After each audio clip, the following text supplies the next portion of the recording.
Ano yan? Si Matos. Matos? Matos Victor? The fugitive? Wait. Matos will pay to me. Break it on!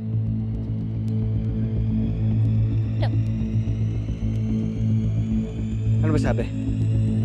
Nakunan sa CCTV ng airport ang mga pinaghanap ng batas na sina Matos Victor at Berhel Reyes. Ayon sa mga otoridad, maaaring nakalabas na ng bansa ang dalawa.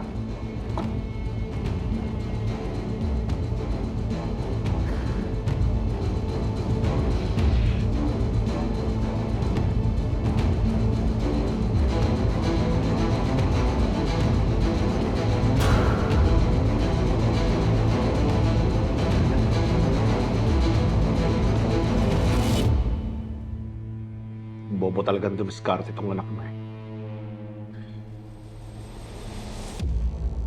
Bukod sa hindi nag-iisip, napaka-ingrato pa.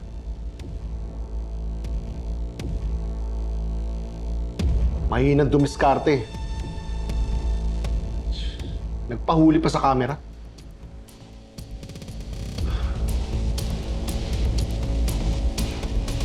Siya magiging dahilan ng pagbagsak ko eh. Huwag niya subukan na tumawag sa akin para humingi ng tulong. Dahil hindi ko siya tutulungan. Ano bang klaseng security airport ba yan? Di ba nila alam na wanted yan si Matos? Pakananan naman na rin doon yan. Ginamit niya yung pera niya, pati yung kapangyarihan niya para gumawa ng hindi maganda. Eh, hindi na ba talaga mapapabalik yung dalawa na yan? Lalo na si Matos? Oo nga, no?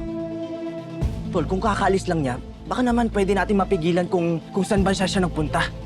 Tol, hindi ganun kadali yun. Kung nakaalis na siya ng bansa, wala na, hindi na natin mahahabol yun. Malamang palipat-lipat na ng bansa yun para hindi sila masundan. So yun na yun? Goodbye, Matos? Hindi man lang niya papanagutan yung mga kasalanan ginawa niya sa atin?